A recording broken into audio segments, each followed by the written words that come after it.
Hey there, Mudroomers! It is Carmen here today with Mako, and today we're going to talk about the final glaze from our 2021 new Stoneware Glaze release, Cenote.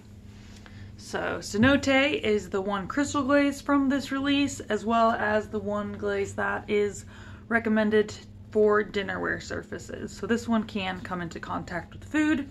I'll do a quick overview of the label because we've redesigned our labels, and these new glazes will be the first ones to debut these beautiful labels that our marketing team put together. So hopefully all the information is a little bit easier to find here, and you guys really can utilize this label in conjunction with our website as a really good resource. So to start, we have the front of the label here. We've got our image here. This tile was on a white stoneware body and fired to cone 6, and it's fired flat. So this is something that you can expect if you're doing that kind of firing environment.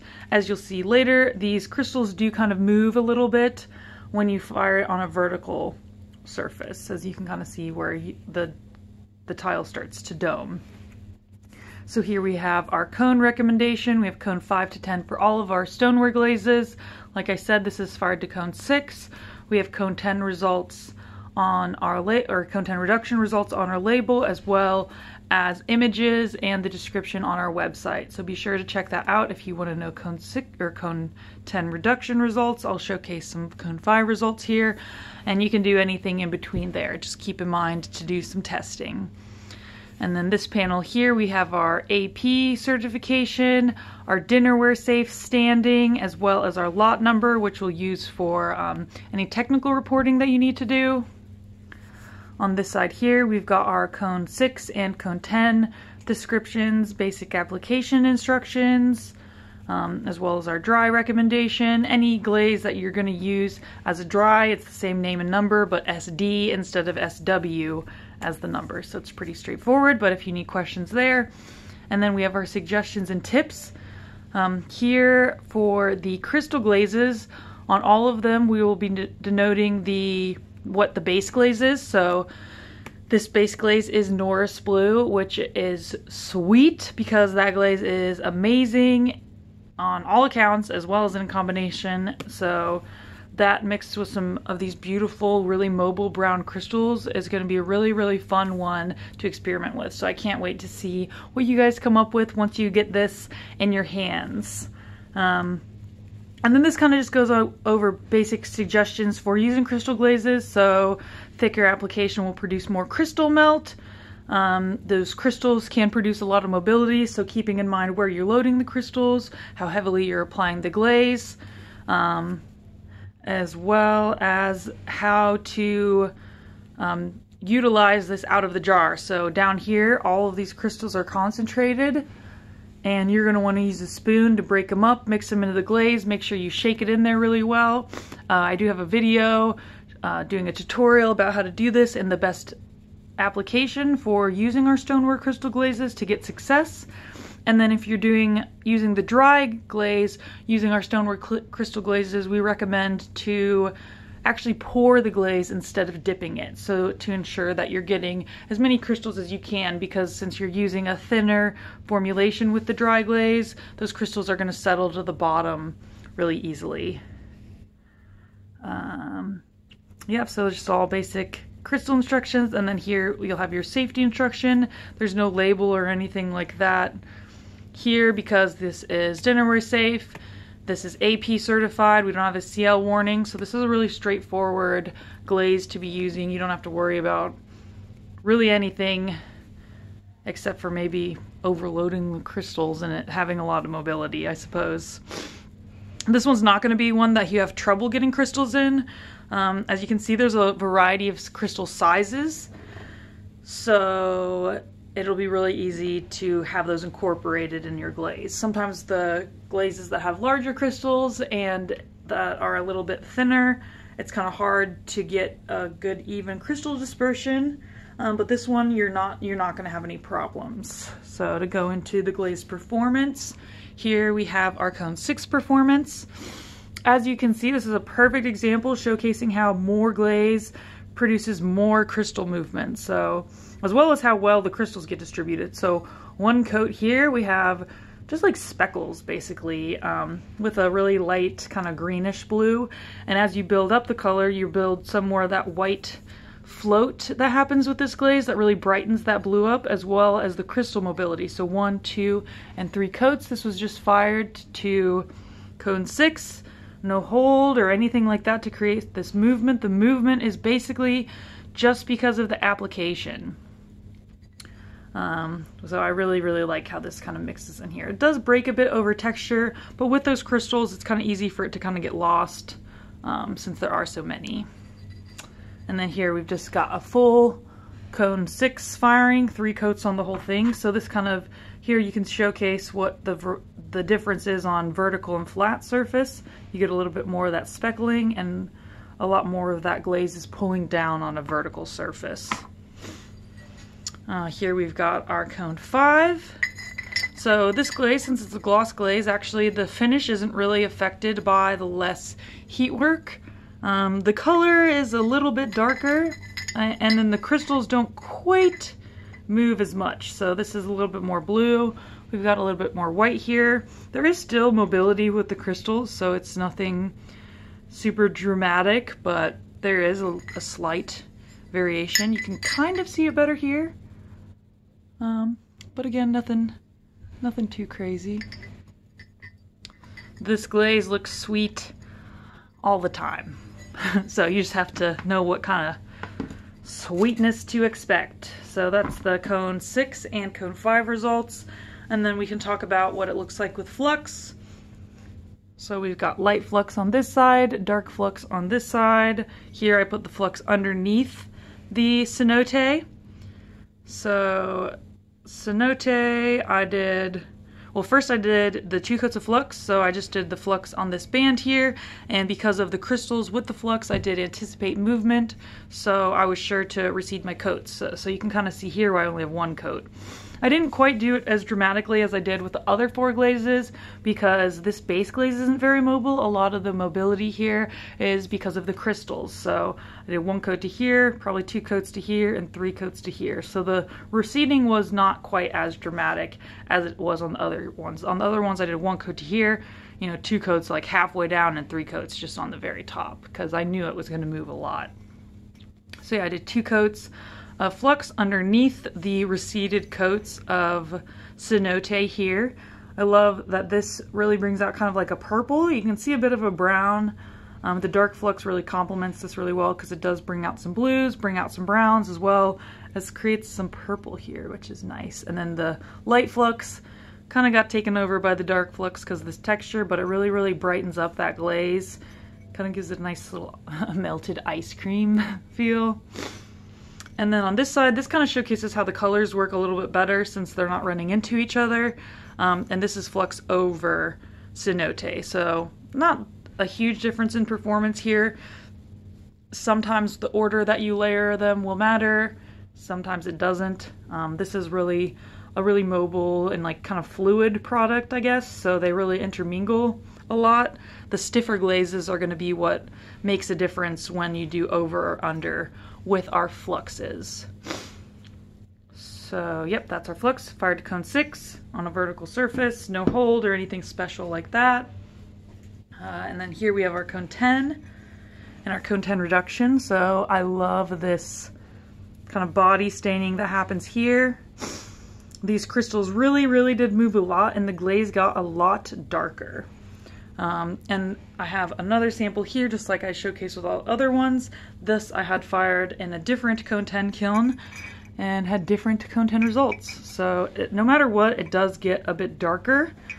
This one, the crystals went crazy here. I think that this was a slower firing, so maybe that's kind of what happened. Like this kiln tends to cool down a little bit faster than this one, so I think maybe this stayed open longer, melted together. I really like both of these. So this is just 3 coats, fired to cone 10 reduction in 2 different kilns. And then we've got cone 10 reduction with Flux. So the Flux luckily didn't make it run way too much. Like we do have some pooling down here, and then over here there is some pooling, but not way more. And this Flux really mingles into that Cenote really well. So here I did the Flux over the Cenote. We have light Flux and dark Flux, so this really darkens that and adds a nice navy blue, but the crystals still show through, and then this adds some lighter variation.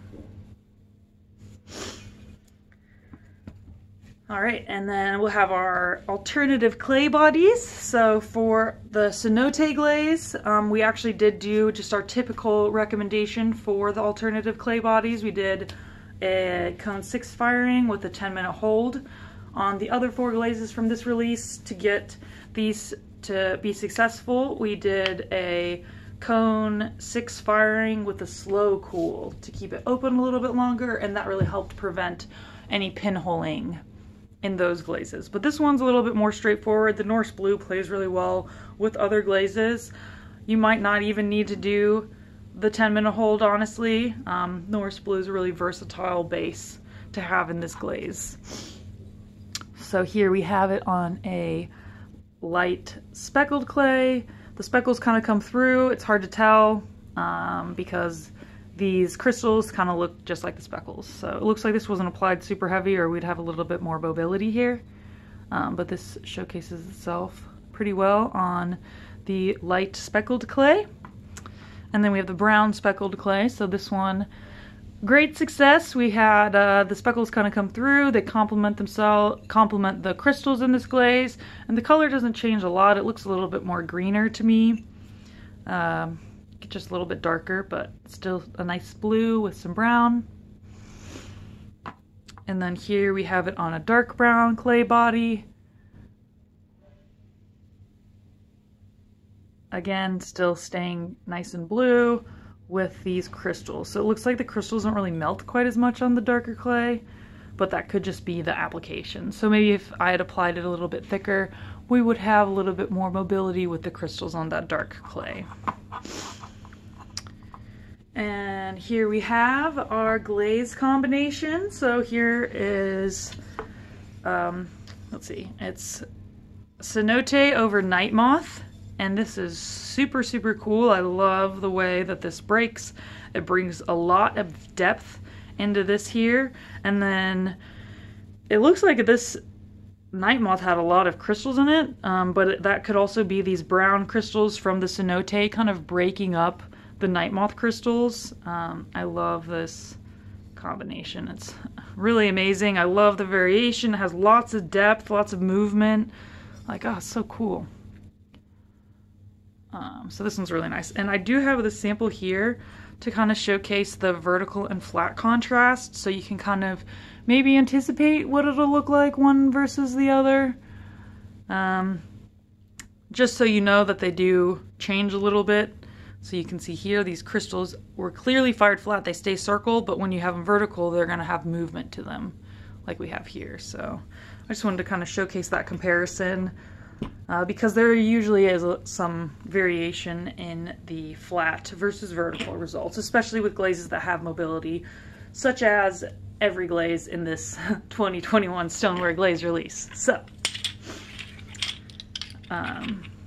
these are just going to be a great showcase as to like how the colors are going to be interacting. So here we have Cenote over Eggplant, really deepens that blue, so cool. Cenote over Winterwood. Cenote over Indigo Rain. Cenote over Pink Opal. Love that lavender.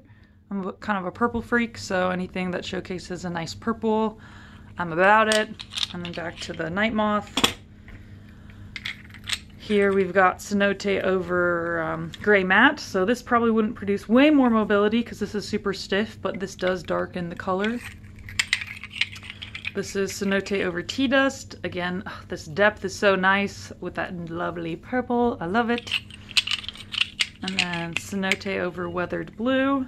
It kind of seems like it darkens and stiffens up those crystals. We still have a nice gloss.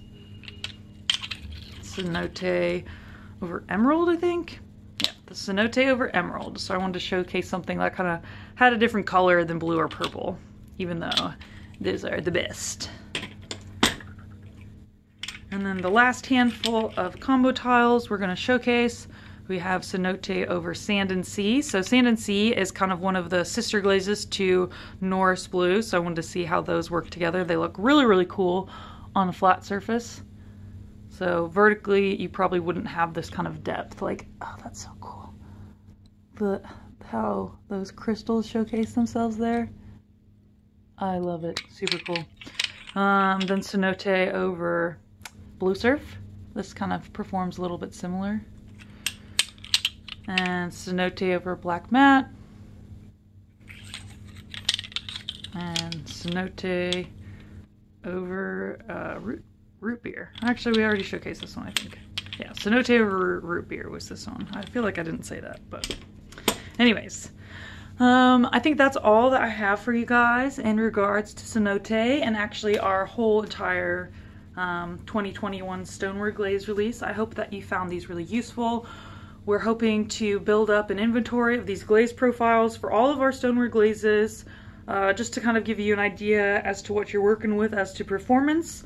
We do understand that showcasing just this tiny tile on a white stoneware clay body at cone 6 isn't conducive to all the variety of environments that you guys are creating in your studio. So just kind of hoping to give you a comprehensive understanding of our products so that you can make sure they work best for you. So any tips or suggestions or questions, please drop them in the comments. I love answering them and helping you guys out.